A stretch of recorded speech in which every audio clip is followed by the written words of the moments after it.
Assalamualaikum warahmatullahi wabarakatuh. Selamat datang kembali di channel Pen Invasion, channel yang menyuguhkan video cerita bergambar seputar misteri. Simak terus video dari kami.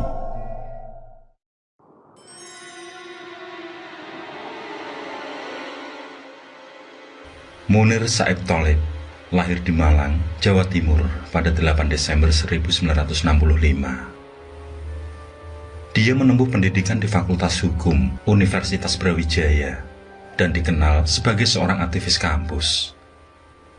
Pada 1908, dia menjabat sebagai Ketua Senat Mahasiswa Fakultas Hukum UB, Koordinator Wilayah 4 Asosiasi Mahasiswa Hukum Indonesia. Ia juga aktif di organisasi mahasiswa, Forum Studi Mahasiswa untuk Pengembangan Berpikir, Sekretaris Dewan Perwakilan Mahasiswa Hukum Unibrau, dan anggota Himpunan Mahasiswa Islam HMI.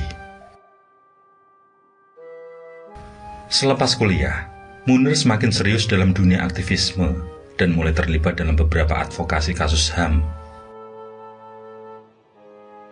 Dia sempat menjabat sebagai Dewan Kontras dan menjadi penasihat hukum korban dan keluarga korban penghilangan orang secara paksa terhadap 24 aktivis politik dan mahasiswa di Jakarta pada 1997 hingga 1998.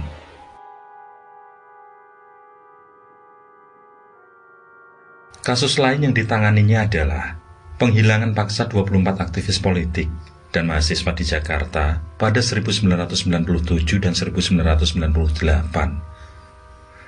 Menjadi penasihat hukum korban tragedi Tanjung Priok 1984 dan pembunuhan aktivis buruh Marsinah pada 1994. Ia juga menangani kasus Araujo yang dituduh sebagai pemberontak yang melawan pemerintah Indonesia untuk memerdekakan Timur Timur pada 1992 dan kasus pelanggaran HAM lainnya. Berkat jasanya membela berbagai kasus pelanggaran HAM, Munir memperoleh penghargaan The Right Livelihood Award di Stockholm, Swedia, di bidang kemajuan HAM dan kontrol sipil terhadap militer pada tahun 2000.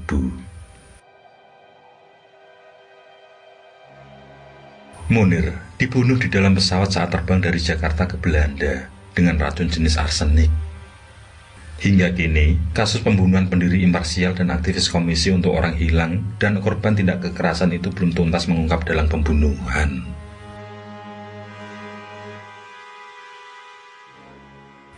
Pada Senin, 6 September 2004, pukul 21.55 waktu Indonesia Barat, pesawat dengan nomor penerbangan GA974 lepas landas dari Jakarta menuju negeri kincir angin, Belanda. Dengan menaiki pesawat tersebut, Munir berencana melanjutkan pendidikannya ke Amsterdam, Belanda. Pesawat itu sempat transit di Bandara Changi, Singapura.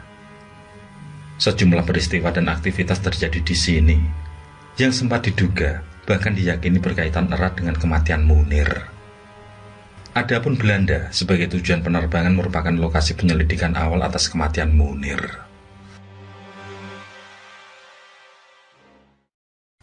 Setelah transit dan kembali melanjutkan perjalanan ke Belanda, Munir kerap sakit perut dan kerap bolak-balik ke toilet, bahkan pindah tempat duduk agar dekat dengan toilet. Dia mendapat pertolongan dari penumpang lain yang berprofesi sebagai dokter. Munir pun dipindahkan ke sebelah bangku dokter dan mendapat perawatan. Namun tidak lama kemudian, Munir dinyatakan meninggal pada ketinggian 40.000 kaki di atas tanah Rumania 2 jam sebelum tiba di Bandara Schiphol, Amsterdam.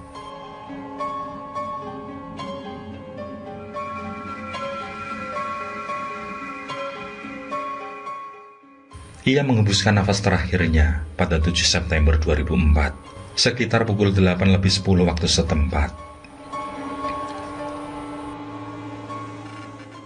Saat pesawat GA974 mendarat di Belanda, penumpang tidak diperbolehkan turun sesuai prosedur otoritas bandara saat ada penumpang meninggal di dalam pesawat.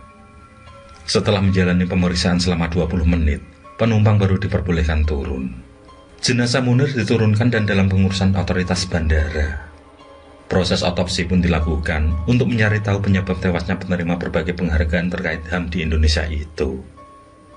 Pada 12 September 2004, jenazah dimakamkan di kota kelahirannya, Batu, Malang.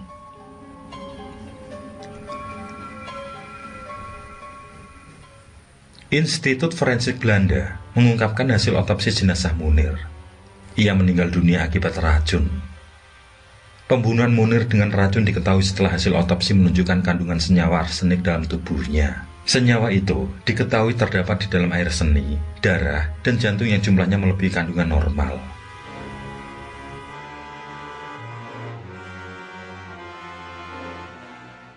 NFI semula menjanjikan hasil otopsi akan dapat diketahui pada 2 minggu berikutnya, tetapi ternyata setelah 1 bulan baru diberikan hasilnya. Mereka tidak puas, maka Munir pun dibongkar dan keluarga menyetujui otopsi lebih lanjut.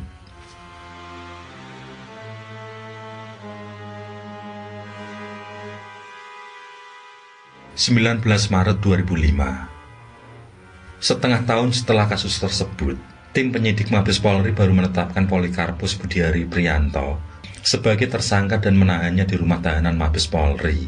Selanjutnya, aktor lapangan yang dihukum berdasarkan putusan pengadilan adalah pilot Garuda Indonesia, Polikarpus Budihari Prianto, serta Direktur Utama PT Garuda Indonesia Indra Setiawan, dan Sekretaris Chief Pilot Airbus 330 PT Garuda Indonesia Rohainil Aini.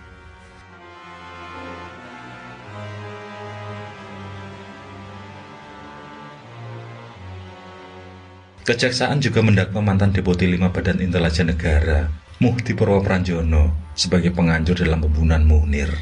Akan tetapi, Majelis Hakim di Pengadilan Negeri Jakarta Selatan memvonisnya bebas. Mahkamah Agung menguatkan putusan itu.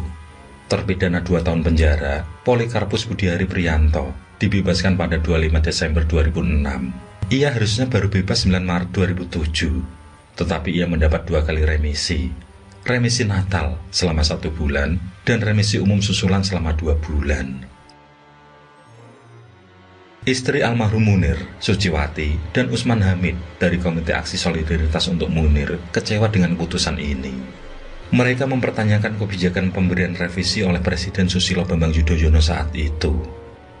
Mereka menilai Presiden sangat tidak peka terhadap rasa keadilan masyarakat, sekaligus memicu pertanyaan terhadap komitmen pemerintah menangani kasus ini. Pada babak selanjutnya, Pengadilan Negeri Jakarta Pusat memvonis Polikarpus bersalah, melakukan pembunuhan berencana, serta pemalsuan dokumen, dan dijatuhi hukuman 14 tahun penjara. Saat Munir tewas, status Polikarpus adalah pilot pesawat Garuda yang sempat dianggap berafiliasi dengan pejabat Badan Intelijen Negara. Banding yang diajukan Polikarpus tidak membuahkan hasil, karena putusan Pengadilan Tinggi DKI Jakarta justru menguatkan putusan Pengadilan Negeri. Di tingkat kasasi, Polikarpus dianggap tidak bersalah atas kasus pembunuhan dan hanya dijatuhi hukuman 2 tahun karena pemalsuan dokumen. Setelahnya, melalui peninjauan kembali yang dimohonkan kejaksaan, ia kembali dianggap bersalah melakukan pembunuhan berencana serta pemalsuan dokumen dan dijatuhi hukuman 20 tahun penjara.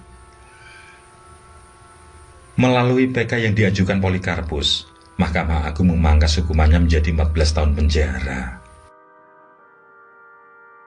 Pada 29 November 2014 lalu, Polikarpus melenggang keluar dari Lembaga Pemasarakan Sukamiskin karena sudah menjalani 2/3 dari 14 tahun hukumannya. Polikarpus dinyatakan bebas bersyarat. Saat melenggang keluar penjara, ia sempat ditanya wartawan perihal peristiwa pembunuhan Munir. Pilot kelahiran Solo tahun 1961 itu menjawab singkat dengan mengatakan, bukan, sembari melenggang pergi.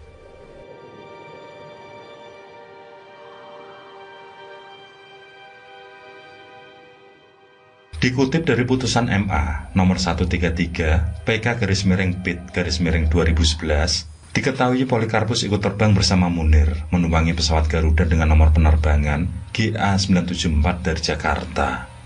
Ia berada di dalam pesawat bukan sebagai pilot, melainkan sebagai kru tambahan penerbangan untuk tugas aviation security dengan model surat palsu. Dalam penerbangan tersebut, ia menabur racun ke minuman untuk Munir. Dalam putusan MA tersebut dituliskan bahwa sang pilot yang kerap melakukan aksi-aksi untuk menegakkan Negara Kesatuan Republik Indonesia NKRI itu merasa terganggu dengan aktivitas Munir.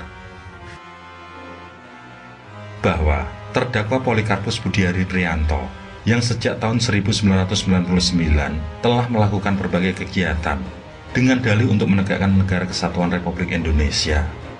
Melihat Munir sebagai Ketua Dewan Pengurus Kontras dan Direktur Eksekutif Imparsial yang sering mengidentifikasikan dirinya penggerak dan pelopor pembangunan demokrasi, membela hak asasi manusia, dan tidak jarang bahkan terbiasa mengkritisi program pemerintah. Melakukan kritik sosial, komentar, tanggapan yang bernada negatif, serta kegiatan lainnya yang dinilai oleh terdakwa maupun pihak tertentu telah sangat mengganggu dan menjadi halangan atau kendala bagi terlaksananya program pemerintah, mengakibatkan adanya pihak, termasuk terdakwa sendiri yang tidak dapat menerimanya. Siapa pihak tertentu yang dimaksud dalam putusan tersebut? Siapa yang mendukung aksi Polikarpus? Dan kenapa Munir harus dibunuh dalam penerbangan menuju Amsterdam? Sampai saat ini, belum ada putusan pengadilan yang menjelaskan hal tersebut. Motif pembunuhan aktivis hak asasi manusia tersebut ada dugaan dikarenakan Munir memegang data penting seputar pelanggaran hak asasi manusia seperti pembantaian di Talang Sari, Lampung pada 1989, penculikan aktivis 1998, referendum Timor Timur, hingga kampanye hitam pemilihan presiden 2004. Menurut mantan Deputi Bidang Perencanaan dan Pengendalian Operasi Badan Intelijen Negara Budi Santoso, pernah ada rapat internal lembaganya membahas Munir. Direktur imparsial itu disebut akan menjual negara dengan data-datanya yang ia bawa ke Belanda untuk studi hukum. Hendro Priyono meminta upaya Munir itu dicegah, kata Budi dalam kesaksiannya yang direkam dan disaksikan majalah Tempo. AM Hendro Priyono, Kepala BIN 2001-2004, sudah menyangkal lembaga yang dipimpinnya mengincar Munir. Menurutnya, Munir bukan orang yang membahayakan. Hendro mengatakan, tahun 2004, bahkan Munir sudah merapat ke kubu PDI Perjuangan yang dipimpin Megawati Soekarno Putri, presiden yang dekat dengannya.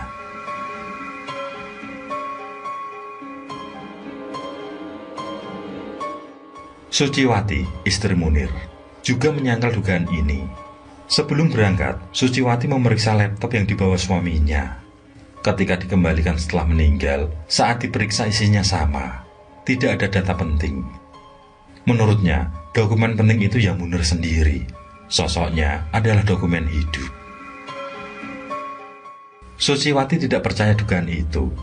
Meski beberapa saat setelah kematian Munir, Deputi 7 Bidang Teknologi dan Informasi BIN, Bijah Subianto, memberitahu secara samar soal motif pembunuhan itu. Bijah menyuruh untuk memeriksa kasus-kasus besar yang ditangani almarhum sebelum pergi. Bijah meninggal pada 1 Juli 2009 di Tiongkok, tanpa keterangan meyakinkan penyebab kematiannya. Menurut Suciwati, Bijah secara rutin menghubunginya setelah kematian Munir. Tiap lebaran dia mengirim SMS meminta maaf. Motif pembunuhan juga dikaitkan dengan pemberantasan terorisme yang pada 2004 menjadi agenda nasional. Indonesia menjadi bagian War on Terror yang dicetuskan Amerika Serikat setelah serangan 11 September 2001. Munir kerap mempertanyakan metode detasemen anti teror dan BIN menangkap para pelaku teror tanpa mempertimbangkan hak asasi. Belasan tahun berselang, istri almarhum Munir, Suciwati, dan para aktivis HAM lainnya tetap meminta pemerintah mengusut tuntas kasus tersebut dan mengungkap siapa yang menjadi dalang sebenarnya. Polikarpus meninggal karena COVID-19 pada Sabtu 17 Oktober 2020. Juga terus membantah sekaligus berubah-ubah suara soal keterlibatannya dalam kasus kematian Munir. Dalam diskusi daring, Senin 6 September 2021, Komnas HAM menyebutkan bahwa kematian Munir belum dapat mereka nyatakan sebagai pelanggaran HAM berat.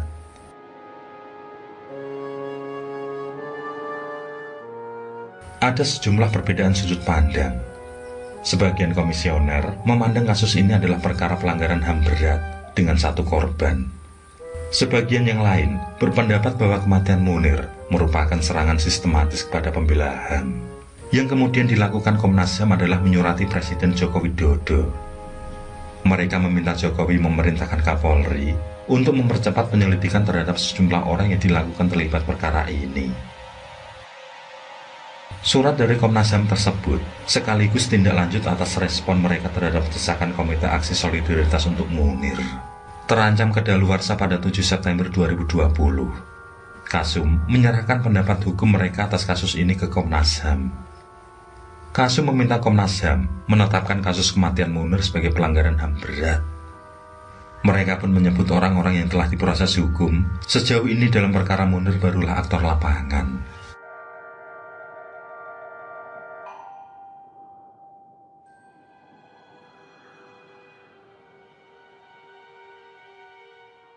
Desakan untuk menyatakan kasus kematian Munir sebagai pelanggaran HAM berat juga terkait dengan mekanisme dan sistem hukum di Indonesia. Salah satunya, batas waktu perkara kadaluarsa, yang mana hak penuntutan perkara dengan ancaman hukuman mati atau penjara seumur hidup akan kadaluarsa setelah 18 tahun berlalu. Pada pasal mengatur soal batas waktu kadaluarsa suatu perkara, berdasarkan jenis kejahatan dan ancaman hukuman yang dikenakan atasnya. KUHP mengatur delik soal pembunuhan kejahatan terhadap nyawa dengan 13 pasal di dalamnya. Pembunuhan berencana diatur dengan hukuman seumur hidup dan hukuman mati sebagai ancaman yang dapat dikenakan.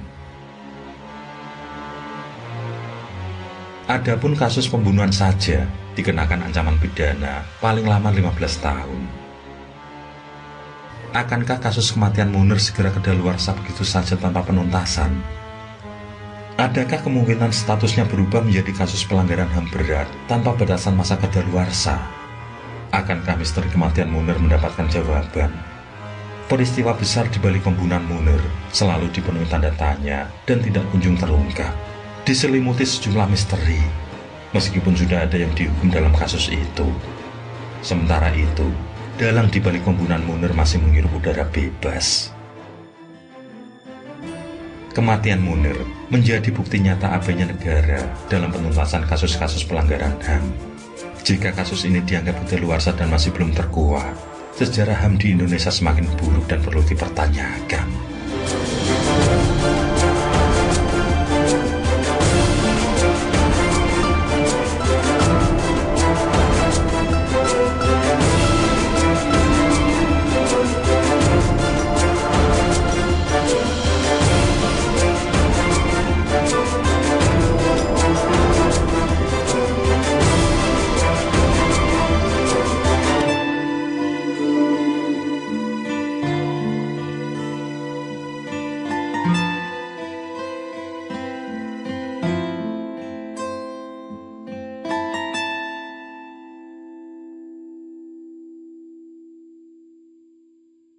Oke, terima kasih.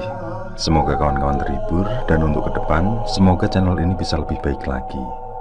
Akhirul kalam, wassalamualaikum warahmatullahi wabarakatuh.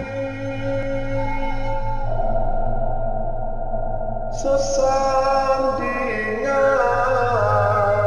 hormat kali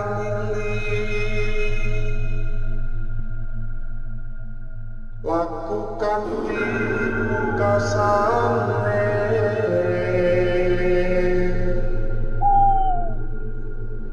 Anda kersane